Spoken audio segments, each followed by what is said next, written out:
Hello dear students, welcome to my science academy. माध्यमिक शिक्षा board Ajmer माध्यमिक परीक्षा कक्षा 10 विज्ञान की मॉडल पेपर का डिटेल सॉल्यूशन कर रहे हैं हम। और अब तक हमने कुल 5 मॉडल पेपर सोल्व कर चुके हैं। और ये जो मॉडल पेपर है संजीव डेसवर्क पे आधारित जो लेटेस्ट 2023 के मॉडल पेपर हैं। तो यदि आपने ये जो 5 मॉडल पेपर हैं ये अभी तक नहीं देखे हैं तो आप हमारे चैनल माय साइंस एकेडमी की playlist RBSC class 10 science model paper, वहां जाके ये 500 मॉडल पेपर देख सकते हैं। तो जो मॉडल पेपर 6 का डिटेल सॉल्यूशन और एक्सप्लेनेशन के लिए आप हमारे साथ बने रहिए। तो स्टार्ट करते हैं मॉडल पेपर 6। और देखिए जो पहला सेक्शन है इसमें जो ऑब्जेक्टिव क्वेश्चन है, तो इसमें 11 से 12 ऑब्जेक्टिव क्वेश्चन होते हैं और 1 मार्क्स के होते हैं। अब जो ऑब्जेक्टिव क्वेश्चन है तो इनका भी एक फिक्स पैटर्न होता है कि ये किन किन चैप्टर में से पूछे जा रहे हैं। तो देखिए जो लास्ट मॉडल पेपर देखा था उसमें हमने सेम जैसा पहला क्वेश्चन है इसी तरह का क्वेश्चन देखा था कि उसमें भी पूछ रहा था कि इसमें किसका ऑक्सीकरण हो रहा है। और यहाँ इसमें पूछा है कि ZnO यानी कि zinc oxide plus carbon tends to Zn plus CO। तो इसमें हमें ये बताना है कि जो ZnO है उसका अपचयन हो रहा है या फिर कार्बन अपचयित हो रहा है या फिर ZnO का ऑक्सीकरण हो रहा है।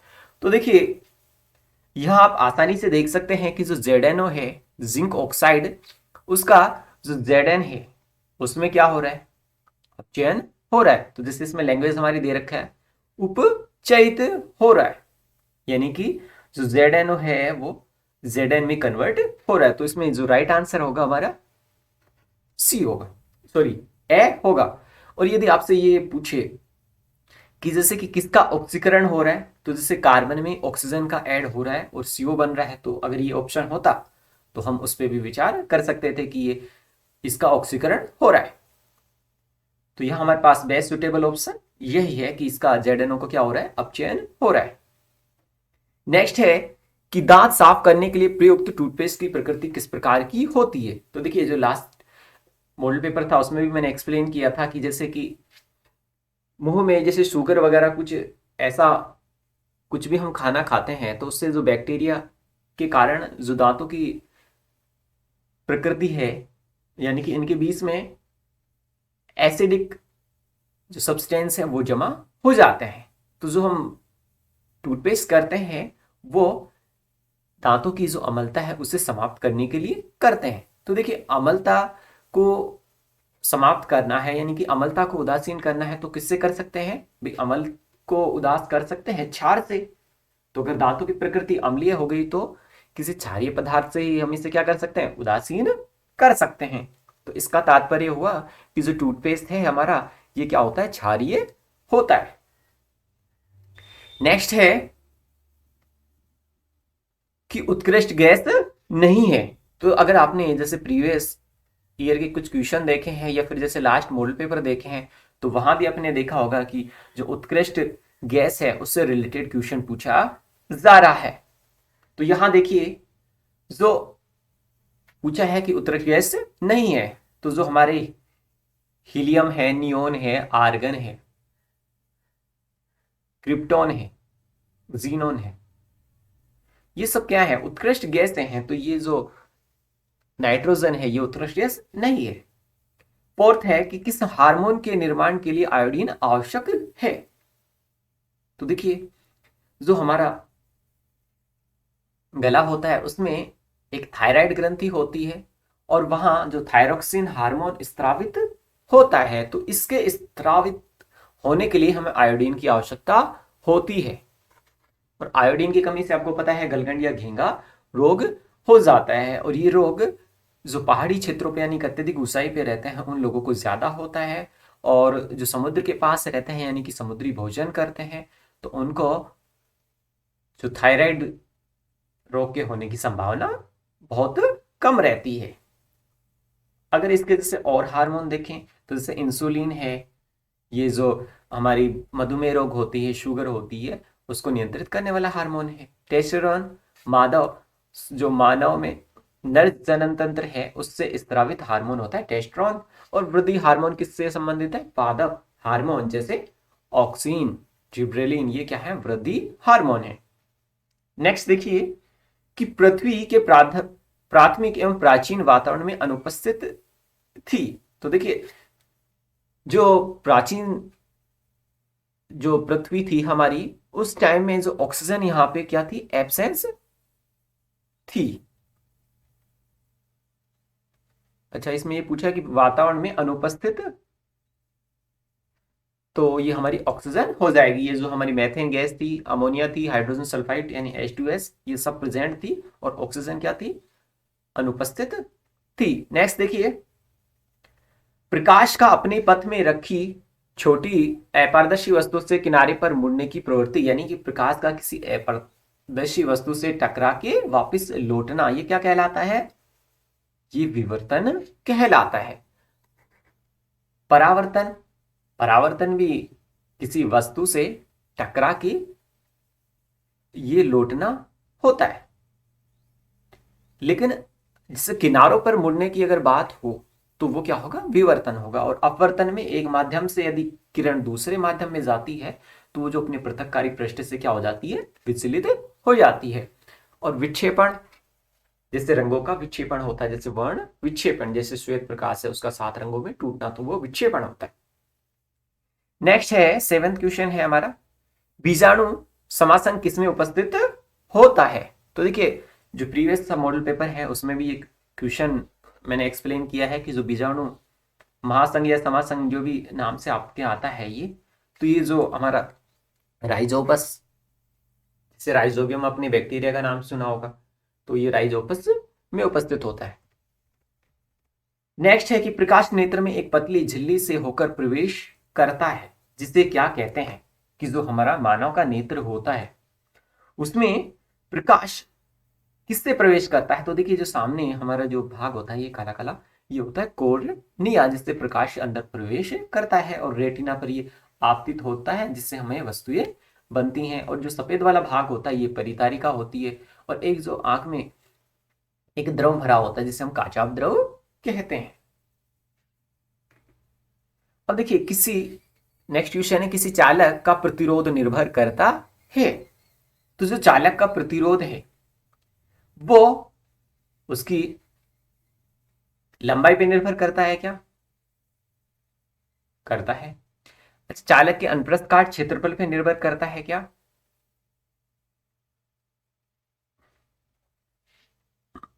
और चालक की प्रकृति पे निर्भर करता है क्या ये। तो ये जो तीनों ऑप्शन है हमारे राइट है, क्योंकि R समानुपाती L होता है, R व्युत्क्रमानुपाती A होता है, यानी कि यूं लिख सकते हैं हम।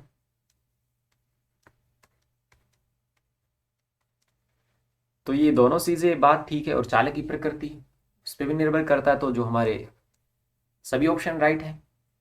10 है कि जो नाभिकीय ऊर्जा प्राप्त करने हेतु आवश्यक है। तो नाभिकीय ऊर्जा प्राप्त करने के लिए हमें ऐसा तत्व चाहिए जो क्या हो, भारी तत्व हो, या फिर जिसमें भारी नाभिक उपस्थित हो।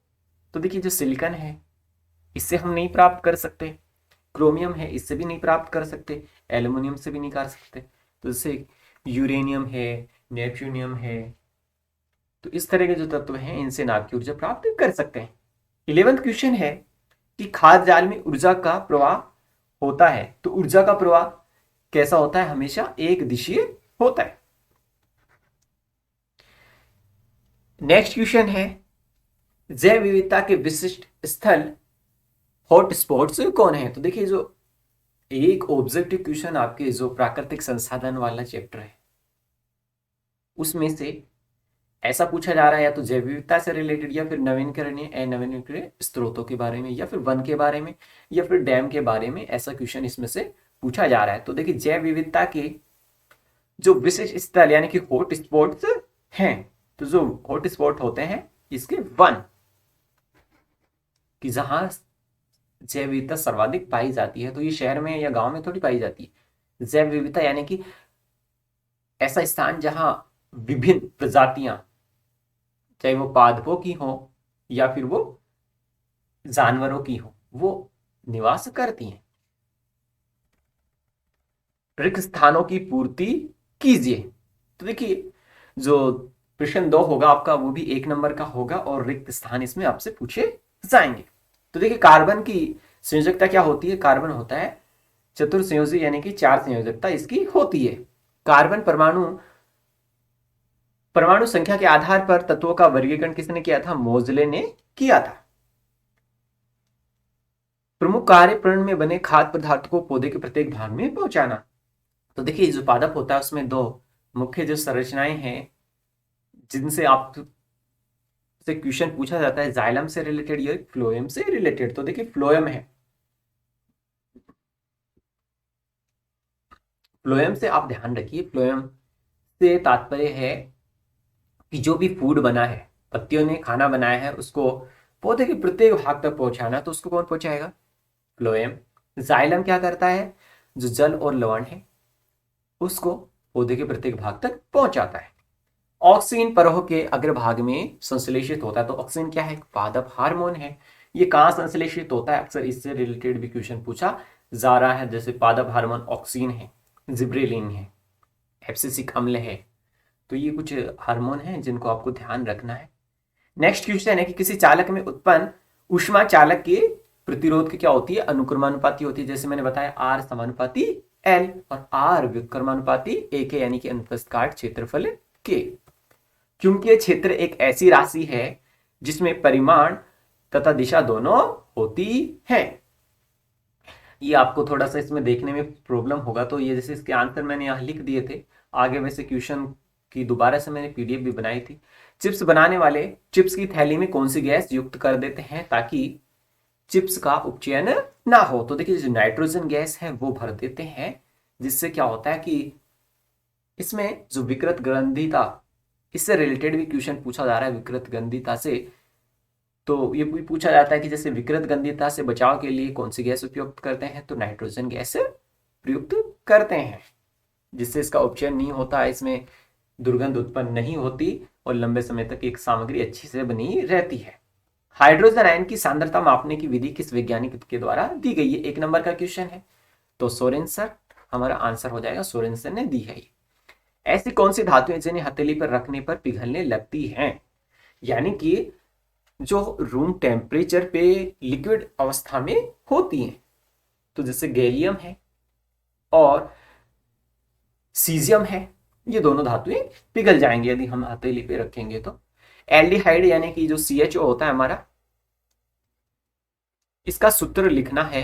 तो देखिए कार्बन 4 बंध बनाता है, तो 2 ऑक्सीजन के साथ बना लिए और 1 H के साथ बना लिया, और ये बंध इसका खाली रह जाएगा, यानी कि कोई भी समूह आएगा वो यहाँ के जुड़ जाएगा।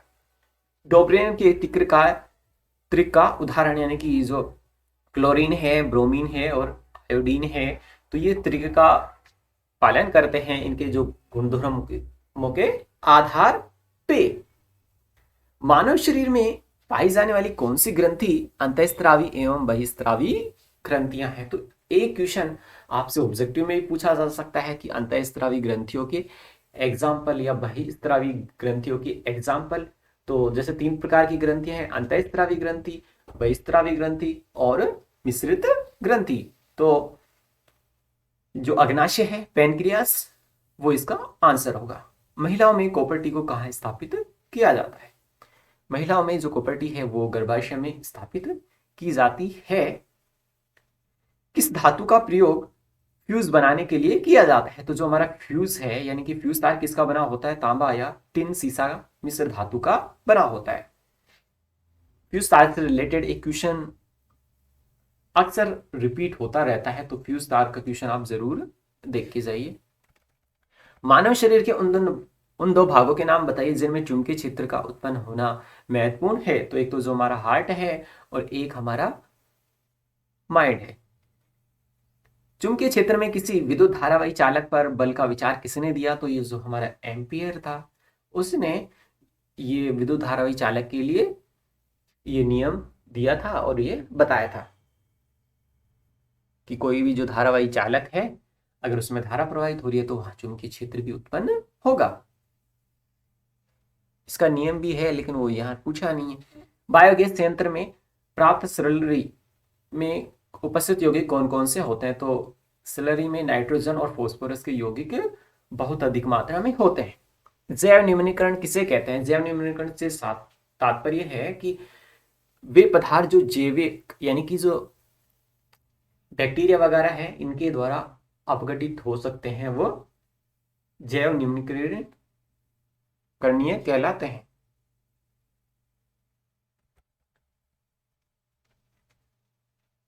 तो ये क्वेश्चन हमने कर लिए हैं। फोर्थ जो क्वेश्चन है, यहां से जो अगला सेक्शन है हमारा से, यहां से 2 नंबर के क्वेश्चन स्टार्ट होंगे। और देखिए 2 नंबर में पहला क्वेश्चन हमारा पूछा है कि सोने की शुद्धता किसमें मापी जाती है? शुद्ध सोने के आभूषण क्यों नहीं बनाए जाते? तो देखिए जो सोने की शुद्धता है वो कैरेट में मापी जाती है, और शुद्ध सोना है वो एक लिक्विड स्टेट में होता है। तो इससे आभूषण नहीं बनाए जा सकते, तो इससे आभूषण बनाने के लिए इसमें हम तांबा, चांदी, अन्य जो धातुएं हैं ये मिक्स करते हैं, जिससे क्या हो जाता है, कठोर हो जाता है, फिर आसानी से इसके आभूषण बनाए जा सकते हैं। यानी कि जो हम ज्वेलरी की दुकान पे जो भी सोना लेने जाते हैं वो 24 कैरेट नहीं होता है, वो 22 या 23 कैरेट सोना होता है। नेक्स्ट है हाइड्रोजनीकरण क्या है, इसका औद्योगिक अनुप्रयोग क्या है? तो देखिए हाइड्रोजनीकरण क्या है, सीधी सी जो असंतृप्त हाइड्रोकार्बन है उसमें जो हाइड्रोजन जोड़ने की जो प्रक्रिया है, जिससे ये क्या बन जाता है, असंतृप्त बन जाता है, उसे हम हाइड्रोजनीकरण अभिक्रिया कहते हैं। और ये 2 जो उत्प्रेरक होते हैं हमारे, पैलेडियम और निकल उत्प्रेरक। अब जैसे उत्प्रेरक आपको पता ही है कि जो अभिक्रिया की गति है या उसका जो वेग है, या तो उसको बढ़ा देंगे या फिर घटा देंगे, लेकिन स्वयं क्या रहते हैं, अपरिवर्तित रहते हैं। अब इस प्रक्रिया से वनस्पति तेलों का हाइड्रोजनीकरण किया जाता है, यानी कि जो वनस्पति तेलों से घी बनाने की जो प्रक्रिया है वो क्या कहलाती है, हाइड्रोजीकरण कहलाती है। ग्रेफाइट की संरचना का चित्र बनाइए। तो देखिए ग्रेफाइट, हीरा या फिर जो फुलरीन है, और ज्यादातर जो फुलरीन या ग्रेफाइट है इनकी संरचना पूछी जाती है। तो देखिए इसमें इस तरह से ये परतें होती हैं, और ग्रेफाइट का जैसे उपयोग किस में किया जाता है, जैसे पेंसिल में है ग्रेफाइट होता है, ये विद्युत का सुचालक होता है, जो परतें हैं एक दूसरे पे फिसल सकती हैं। तो ये इसकी जो कुछ प्रॉपर्टीज हैं वो आप ध्यान रख सकते हैं। और इसको ज़्यादा ये हम मिला सकते थे, लेकिन ये नॉर्मल सा रखा है हमने, 3 जैसे यहाँ बना दिए ऐसे षटकोणीय एक विलय, और यहाँ षटकोणीय बना दिया, 1 2 को मिला दिया, तो ये हमारा ग्रेफाइट की संरचना हो गई। परमाणु क्रमांक 17 वाले तत्व की संयोजकता कितनी है? तो देखिए जो परमाणु क्रमांक 17 आता है क्लोरीन, तो देखिए जो हमारा किसी भी तत्व को डिनोट करने का तरीका है ZXA, यानी कि जो हमारा Z है वो तो परमाणु क्रमांक को बताता है, X उस तत्व को बताता है, और A उसके अणुभार को बताता है। अब इसका परमाणु क्रमांक 17 है, यानी कि Z का मान कितना है, 17 है। तो कोई भी जो परमाणु है उसमें जितने उसका परमाणु क्रमांक है उतने उसमें प्रोटॉन होते हैं, और उतने ही संख्या में क्या होते हैं, इलेक्ट्रॉन होते हैं। अब यानी कि इसका अगर इलेक्ट्रॉनिक विन्यास लिखें तो देखिए ये इस तरह से होता है कि 287। अब इसका जो अंतिम कक्षक है उसमें 7 इलेक्ट्रॉन है, यानी कि इसमें 7 संयोजी इलेक्ट्रॉन हैं, और इसको अष्टक कंप्लीट करने के लिए 1 इलेक्ट्रॉन की आवश्यकता है। तो इसकी संयोजकता कितनी होगी, क्योंकि 1 की कमी है तो इसकी संयोजकता होगी -1। तो क्लोरीन -1 अवस्था में होता है, तो माइनस को तो हम लिखते नहीं है, 1 को तो माइनस ऐसे दिखा देते हैं। पित्त रस क्या है, वसा के पाचन में इसकी भूमिका समझाइए। तो देखिए जो यकृत द्वारा स्तावित पाचक रस है उसको हम क्या कहते हैं, पित्त रस या बाइल जूस कहते हैं। अब जो हमारी क्षुद्रांत होती है, यानी कि आंत होती है, उसमें वसा जो बड़ी गोलियों के रूप में पाई जाती है, और इस पे एंजाइम आसानी से वर्क नहीं कर सकता। तो ये जो पितरस क्या करता है, इन गोलियों को क्या कर देता है, तोड़ देता है, जिससे एंजाइम की क्रियाशीलता बढ़ जाती है। नेक्स्ट है देखिए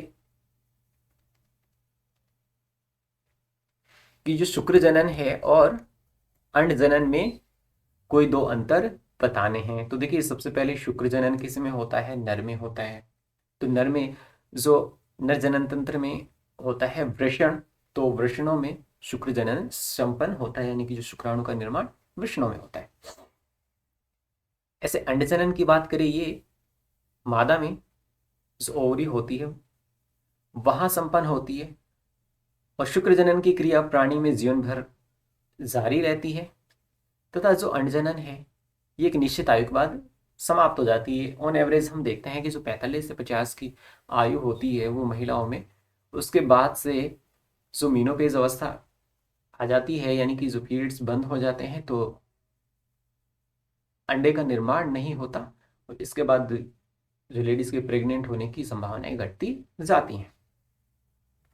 ब्रायोफिलम यानी कि जैसे पत्थर चट्टा है, आपने वो देखा है, तो उसमें कायिक जनन का चित्र बनाना है, तो ये आप चित्र बना सकते हैं। और ये इसमें जो बर्ड्स हैं यानी कि कलिकाएं हैं छोटी छोटी, यहाँ से फिर जैसे कि ये नए पौधे का निर्माण इससे हो जाता है, यानी कि पत्तियों से इसमें जनन हो जाता है।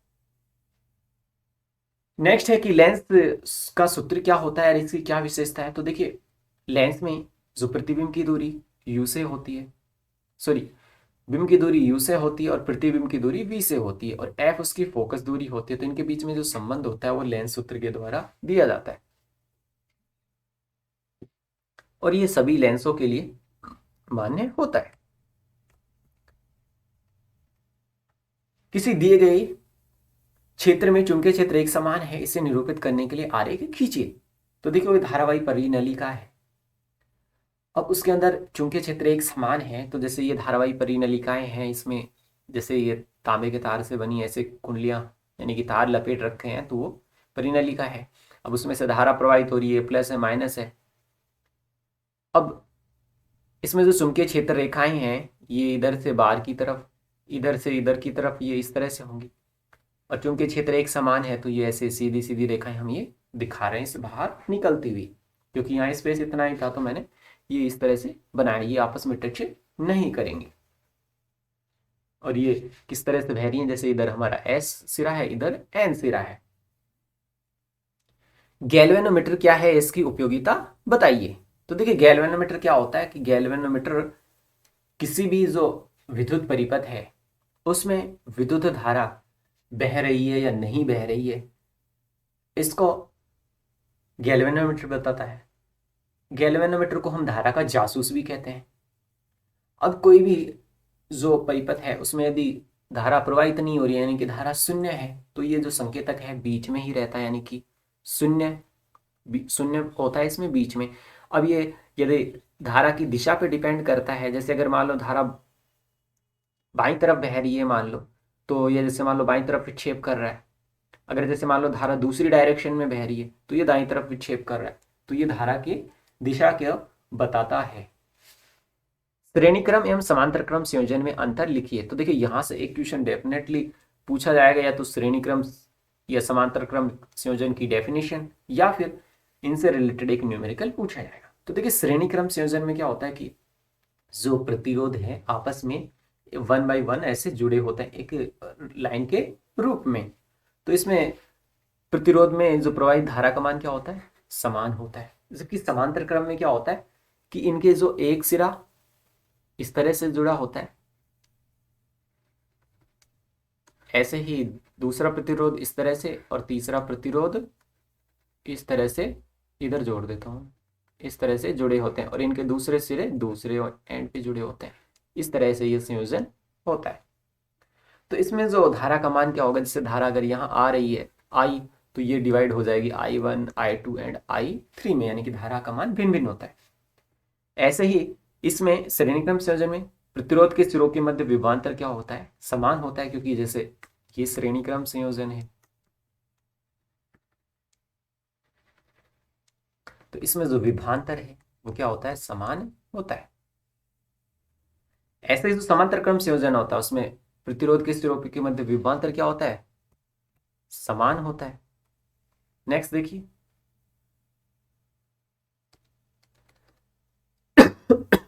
सॉरी, कि दिए गए परिपथ चित्र संयोजन में 10 ओम के प्रतिरोध से प्रवाहित धारा I2 है,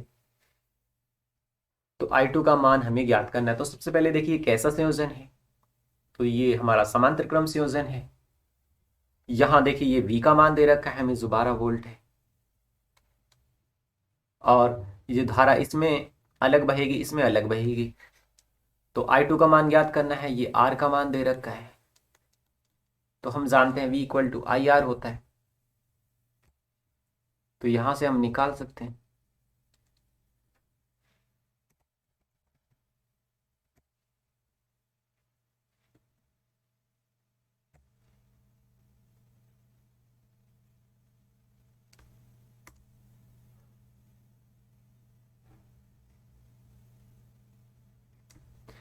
तो देखिए I2 इक्वल टू क्या होगा, V अपॉन में, क्योंकि I इक्वल टू क्या होता है,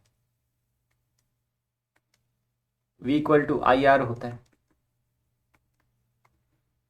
तो यहां से I2 निकालना है, यानी कि V अपॉन में R2 हो जाएगा।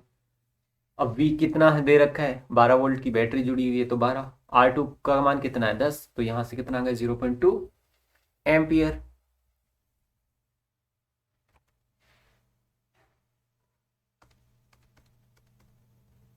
नेक्स्ट देखिए,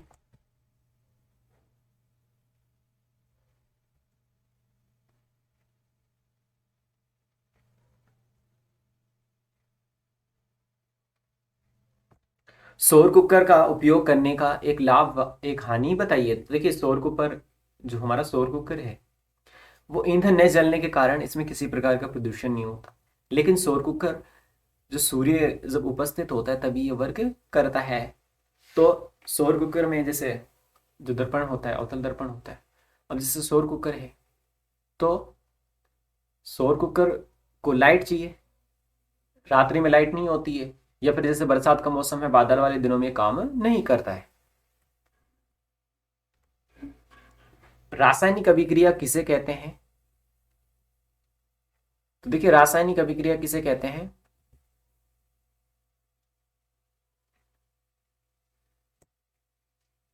कि कोई अभिक्रिया जिसमें एक या एक से अधिक पदार्थ दूसरे पदार्थ में बदलता है, उसे उसका संगठन एवं गुण क्या हो, अलग अलग हो, तो इसे हम रासायनिक अभिक्रिया कहते हैं। यानी कि कोई भी जैसे कि एक या दो पदार्थ है, उनसे दूसरा पदार्थ का निर्माण हो रहा है। जैसे यहाँ दूसरा क्वेश्चन है, शोषण में प्रकाश संश्लेषण किस प्रकार की रासायनिक अभिक्रियाएं हैं। तो देखिए जैसे ग्लूकोज है हमारा C6H12O6, तो ये कैसी है, ऊष्माक्षेपीय अभिक्रिया है, और इससे फॉर्मेशन हो रहा है 6CO2 और H2O का।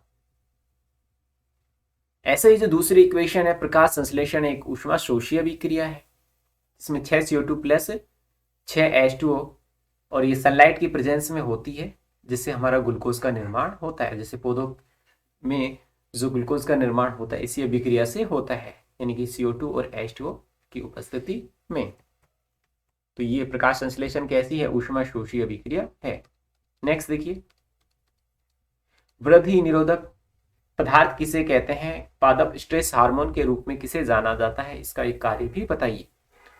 तो देखिए पादप में अनेक हार्मोन हैं जो क्या करते हैं, इसमें वृद्धि का काम करते हैं, लेकिन कुछ ऐसे पदार्थ भी होते हैं जो पादप की वृद्धि को क्या कर देते हैं, संदमित कर देते हैं, यानी कि रोक देते हैं या कम कर देते हैं। ऐसे पदार्थों को हम क्या कहते हैं, पादप वृद्धि निरोधक। अब जैसे कि पादप स्ट्रेस हार्मोन किसे कहते हैं, एब्सिसिक अम्ल है, उसे हम पादप स्ट्रेस हार्मोन कहते हैं। अब यह क्या करता है कि जो कोशिका विभाजन है उसको रोक देता है तथा विवर्धन दोनों को अवरुद्ध करता है, यानी कि पौधे की वृद्धि को भी रोक देता है। जैसे कि कई बार पत्तियां मुरझा जाती हैं, तो उसका भी ये कारण है। समरूप अंग किसे कहते हैं, चमगादड़ व पक्षी में उपस्थित समरूप अंगों का चित्र बनाइए। तो देखिए यहां से एक क्वेश्चन पूछा जाता है कि जो समजात एवं संवर्ती अंग किसे कहते हैं, या उनकी परिभाषाएं दीजिए। तो जो समजात अंग हैं वो क्या होते हैं, और समरूप अंग क्या होते हैं। तो वे अंग जिनकी मूलभूत संरचना एवं उत्पत्ति भिन्न होती है लेकिन कार्य समान हो। इसी तरह से समवर्ती अंग हैं, उसमें कार्य समान होते हैं और इनकी संरचना और उत्पत्ति समान होती है। तो ये जो चमगादड़ है और ये जो पक्षी है, इनके समरूप अंगों के ये चित्र हैं। नेक्स्ट क्वेश्चन देखिए 20।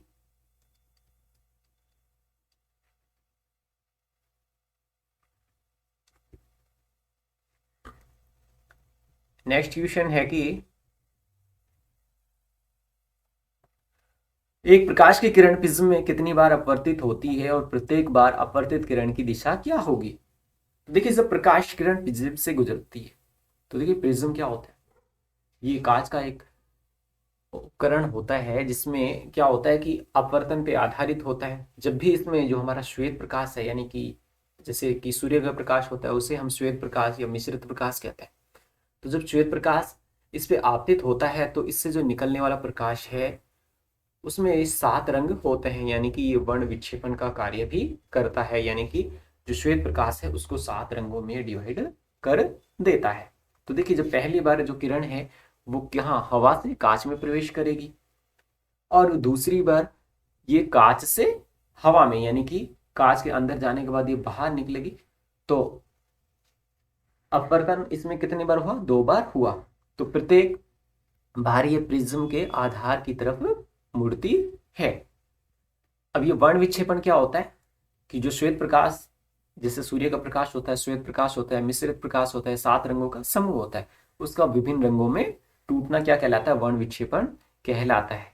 जैसे कि जो सनलाइट है उसका श्वेत प्रकाश है उसका 7 रंगों में, जैसे कि विबग्योर जिसे हम बोलते हैं, 7 रंगों का समूह जिसे स्पेक्ट्रम भी हम बोलते हैं। नेक्स्ट क्वेश्चन देखिए,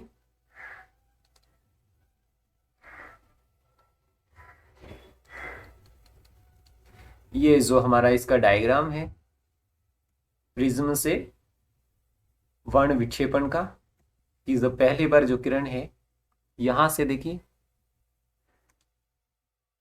ये बाहर जो माध्यम है हवा है, फिर हवा से कांच में, फिर यहाँ कांच से हवा में, तो इस तरह से ये इसका वर्णों का विक्षेपण हो जाता है। ये अलग अलग रंगों में टूट जाती है और इनका क्रम क्या होता है, विबग्योर क्रम में होती है। विबग्योर, ये इस तरह से इसमें 7 रंग होते हैं।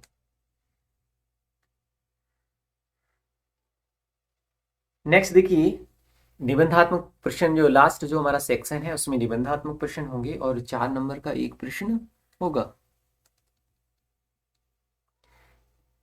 खनिज नमक किसे कहते हैं, यह साधारण नमक से किस प्रकार भिन्न है।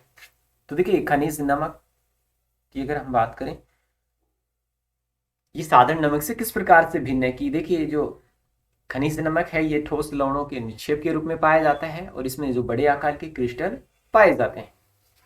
अब यदि ये अपद्रव्य के रूप में है तो इसके कारण इसका भूरा रंग होता है, जबकि जो हमारा साधारण नमक होता है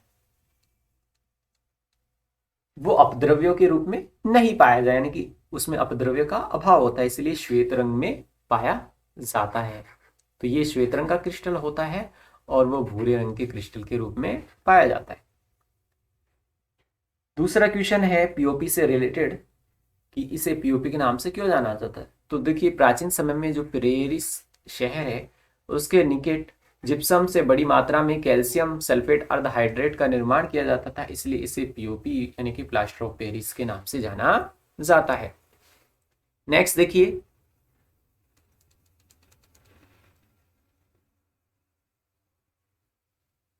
कोई भी जो सूचक है उसमें जो H+ आयन है वो क्या डिनोट करता है, कि देखिए अनेक सूचकों का मिश्रण होता है। तो इस विलयन में जो H+ आयन है ये विभिन्न सांद्रता के विभिन्न रंगों के रूप में प्रदर्शित करते हैं। जब आप इसका स्केल देखेंगे तो वहां से आपको समझ में आ जाएगा कि जो अलग अलग रंग हैं। 22 क्वेश्चन है कि ग्लूकोज के ऑक्सीकरण से प्राप्त ऊर्जा किस रूप में संचित होती है। ग्लूकोज के ऑक्सीकरण से भिन्न जीवों में ऊर्जा प्राप्त करने के लिए विभिन्न पथों का आरेख चित्र बनाइए। नेक्स्ट क्वेश्चन में जो ग्लूकोज का विघटन दिखाया गया है, देखिए ग्लूकोज का विघटन 3 तरीके से होगा। एक तो ऑक्सीजन की उपस्थिति में, एक ऑक्सीजन की अनुपस्थिति में, और एक यीस्ट की उपस्थिति में। तो देखिए ग्लूकोज C6H12O6 होता है, यानी कि 6 कार्बन का अणु है। अब जो कोशिका द्रव्य में इसका पायरुवेट में विघटन होगा, जो 3 वायु के अणु और ऊर्जा के रूप में होता है। अब जब इसका पहला विघटन हो रहा है यीस्ट के रूप में, जिसमें एथेनॉल यानी कि CH3OH C25OH, जिसमें 2 कार्बन अणु हैं, CO2 प्लस ऊर्जा मुक्त होती है। दूसरा है ऑक्सीजन का अभाव होता है। ये होता है हमारी मांसपेशियों में जब ऑक्सीजन का अभाव होता है तो वहाँ लैक्टिक अम्ल का जमाव हो जाता है, जिससे हमें थकान महसूस होती है। ये 3 कार्बन का अणु है और ऊर्जा मुक्त होती है। थर्ड है ऑक्सीजन की उपस्थिति में, जिससे CO2 जल और ऊर्जा मुक्त होती है। ये 3 अणु होते हैं इसके यहाँ। तो ये ग्लूकोज का विघटन है। इसमें से कोई ना कोई क्वेश्चन जरूर पूछा जाता है, या तो लैक्टिक अम्ल से रिलेटेड पूछ लिया जाता है, या फिर ऑक्सीजन की उपस्थिति में कौन सी अभिक्रिया होती है, ऑक्सीजन की अनुपस्थिति में कौन सी अभिक्रिया होती है। नेक्स्ट है कि जो वक्र है उसमें जो नेफ्रॉन की संरचना बनानी है, तो देखिए ये हमारी संरचना है नेफ्रॉन की।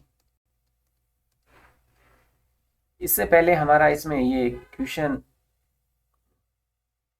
रह गया है, इसका जो अथवा वाला क्वेश्चन है उसको हम कर लेते।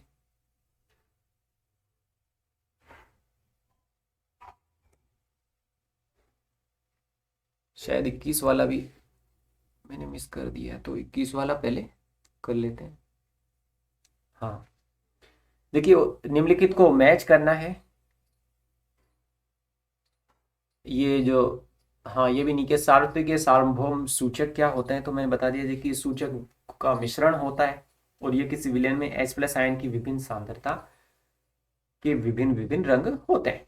तो देखिए मैच करना है। उदासीन लवण कौन सा है, जो हमारा सोडियम क्लोराइड है, यानी कि साधारण नमक क्या है, उदासीन लवण है। ऐसे ही जो अम्लीय लवण कौन सा है, तो जो अमोनियम क्लोराइड है यानी कि NH4Cl है वो है। क्षारीय लवण की अगर हम बात करें तो वो है Na2CO3। प्रति अम्ल एंटाएसिड कौन सा है, मैग्नीशियम हाइड्रोक्साइड यानी कि MgOH का होल ट्वाइस। नेक्स्ट देखिए,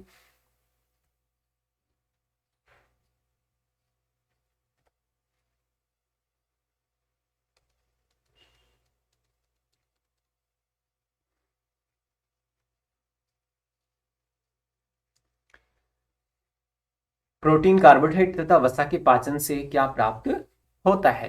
ये हमारा 22वां क्वेश्चन था। तो देखिए प्रोटीन के पाचन से हमें एमिनो अम्ल, कार्बोहाइड्रेट से ग्लूकोज तथा वसा से हमें वसा अम्ल तथा ग्लिसरॉल प्राप्त होते हैं। अब जो अथवा का है कि वक्रोन या नेफ्रॉन किसे कहते हैं, तो देखिए नेफ्रॉन क्या होता है कि जो हमारी किडनी होती है यानी कि वक्र होता है, उसमें जो संरचनात्मक या क्रियात्मक इकाई है उसे हम नेफ्रॉन कहते हैं।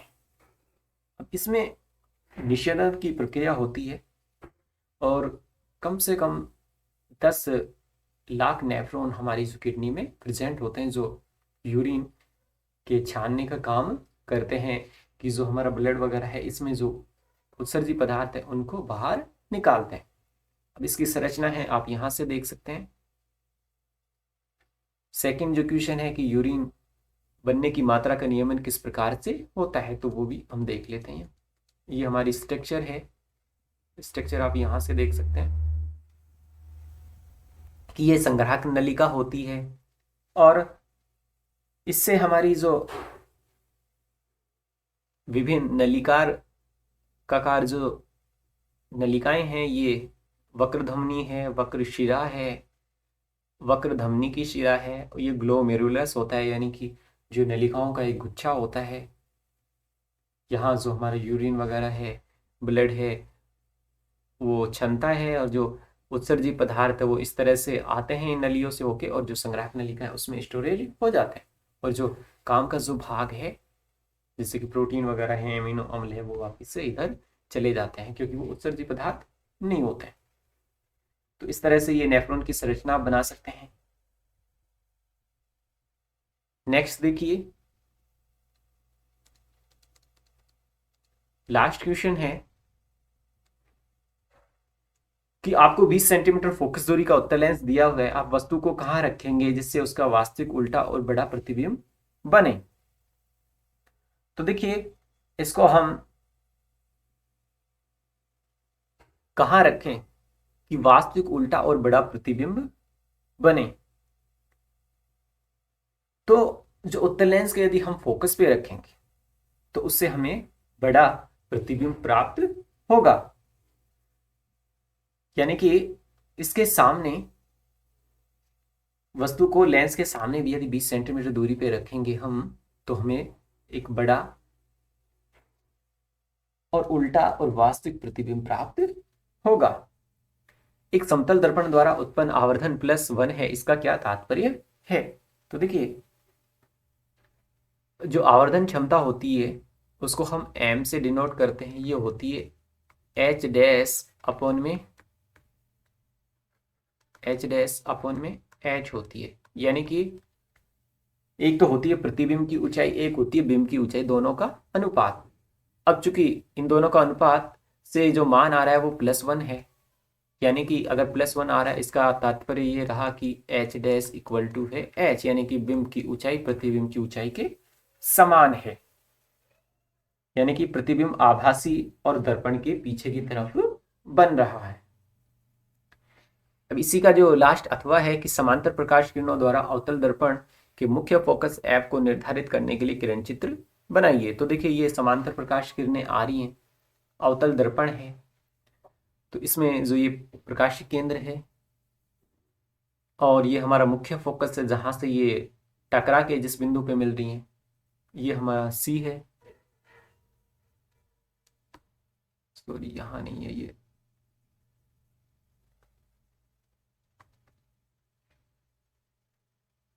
जो ग्रीन है ये हमारा सी है, और ये हमारी जो अनंत से प्रकाश किरणें आ रही हैं, इसके बाद ये फोकस बिंदु एफ पे मिल रही हैं। अब भी है कोई डॉक्टर +1.5D क्षमता का संशोधक लेंस निर्धारित करता है, लेंस की फोकस दूरी ज्ञात कीजिए, क्या निर्धारित लेंस अभिसारी है या अपसारी है। तो देखिए लेंस की क्षमता क्या होती है, P = 1/f, यानी कि फोकस दूरी का क्या होती है, व्युत्क्रम होती है। तो F = 1/P, तो P का मान 1.5 है, तो ये आ गया 0.67 मीटर। इसको सेंटीमीटर में कन्वर्ट कर लें तो ये 67 सेंटीमीटर होगा। अब देखिए जो फोकस दूरी किस में आ रही है, धनात्मक आ रही है, प्लस में, इसका तात्पर्य ये है कि हमारा ये अभिसारी लेंस है क्योंकि फोकस दूरी धनात्मक है। तो ये था मॉडल पेपर 6 का सॉल्यूशन।